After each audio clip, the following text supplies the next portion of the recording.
Hello, and welcome to That Just Doesn't Make Sense, The Nature of Things. Episode 26, Racism or Discrimination. I'm going to say something right at the top, and I want you to stay with me because I'm going to back it up. The United States of America is not, I repeat, is not a racist country. Now, if that made you want to turn this off or made you want to type something in the comments, good. Type it. But finish the episode first, because the argument I am about to make is probably not the one you think I am making. Here's where I want you to start. Words have meaning.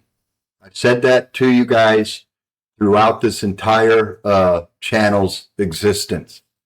And when a word has no fixed meaning, it can be pointed at anything or anyone at any time. That is not an accident. That is a feature. Take the word racist. Ask 10 people to define it, and you will get 10 answers. Some will say it means believing your race is superior.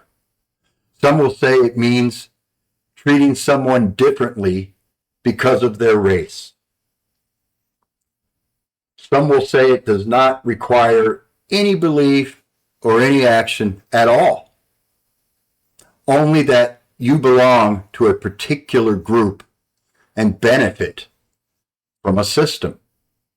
And here's the part that should get your attention. In 2020, Merriam-Webster revised its own definition of racism after a reader wrote in and asked them to do it. The definition did not just get expanded, it got changed. Now think about what that means. If the meaning of the word can be revised, then anyone accused under the old meaning and anyone accused under the new meaning are being judged by two different standards using the same word. And you cannot defend yourself against a charge that has no fixed definition. There is no test to pass. There is no evidence you can bring. There is no verdict available to you. You are simply guilty or not, depending on who is holding the word that day. Now compare that to the word discrimination. Discrimination has a definitive definition. It has a legal test. It is written into statute. If I am denied a job, if I'm denied a loan, if I'm denied housing, if I'm denied a seat because of my race, that is discrimination and it is illegal. I can bring it to a court. I can present the evidence. I can prevent the evidence. Someone can be found liable and there are consequences. Discrimination is a claim that can be proven or disproven. That is what makes it real, and that is what makes it fixable. So here is the question: if we actually wanted to solve the problem, which word would we be using? We would use the one with a definition. We would use the one you can prove. We would use the one with a remedy attached to it. Instead, the word being used everywhere, every day, in every headline is the one with no fixed meaning and no possible defense. Why would that be? Now let me come back to my opening statement, because I said I would back it up. In 2008, this country elected a black president. In 2012, it re-elected him by a majority vote twice. Now, I am not going to tell you that one election proves no person in America holds a racist thought. That is not a claim anyone can make about 300 million people. But it does prove something, and it is this thing that actually matters. A country whose systems are structured to exclude people by race does not put a black man in the most powerful office on earth and then do it again 4 years later. That is not possible. The math does not work. Whatever this country is, it is not a nation built to keep, it is not a nation built to keep that from happening. But here's what I want you to look at. And this is the part that does not make sense. Since 2008, did the racial temperature in this country go up or did it go down? Think about it honestly. If the story we were told was true, if this country was structurally built on racial exclusion, then crossing that threshold should have cooled things off. It should have been the beginning of the end of the argument. Instead, the division got louder, got sharper. It reached into places it had never been before: schools, corporation, hiring, medicine, entertainment. Every institution you name now sorts people into groups first and individuals second. So the question is not whether racism exists. Individuals will have prejudices. That is human nature. It will never be fully eliminated from any population anywhere on earth.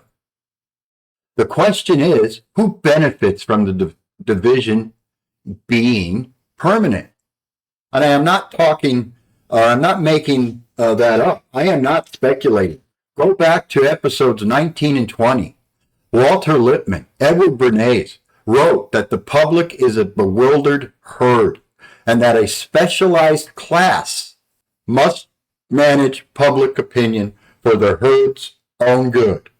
Edward Bernays took his Uncle Sigmund Freud's map of the human mind and pointed it at the population and called the ideas weapons.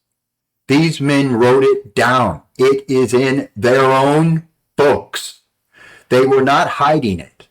They believed the public could not be trusted to reason and that the right people should decide what the public believes.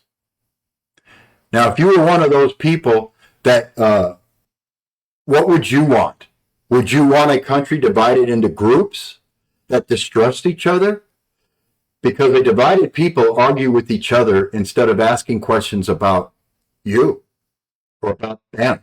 And the perfect tool for the job is a word that means whatever you want it to mean, or any given day aimed at anyone you choose. That is why I say the word matters more than the accusation. And by the way, the founding document of this country says all men are created equal. That is the Declaration of Independence, 1776, not the Constitution. People mix that up all the time. The Constitution is the machinery. The Declaration is the premise. And the premise was that we are all equal as individuals, not as groups, as individuals. So here is where I hand it to you. And I want a real answer, not a narrative. Define racism for me. Your definition, your own words. Then tell me how a person accused of it would go about proving they are not. If you can give me a definition and a test, then we have something we can actually work with. I will read every comment. If you cannot, then ask yourself why a word that cannot be defined is the single most powerful accusation in America today. And who exactly does that serve? I hope this episode was able to get you to say, maybe he's got something there. Or he doesn't know what the hell he's talking about. Either way, I do not care.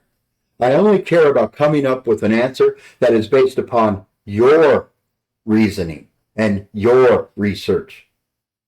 And please, I've already asked you, but if you move to, please comment regarding it, and we can discuss it in another episode. Thank you for watching and listening, and do not forget to comment, like, and subscribe, and for sure, hit that notification bell so you don't miss a single episode, and we'll catch you on the next one. Thank you.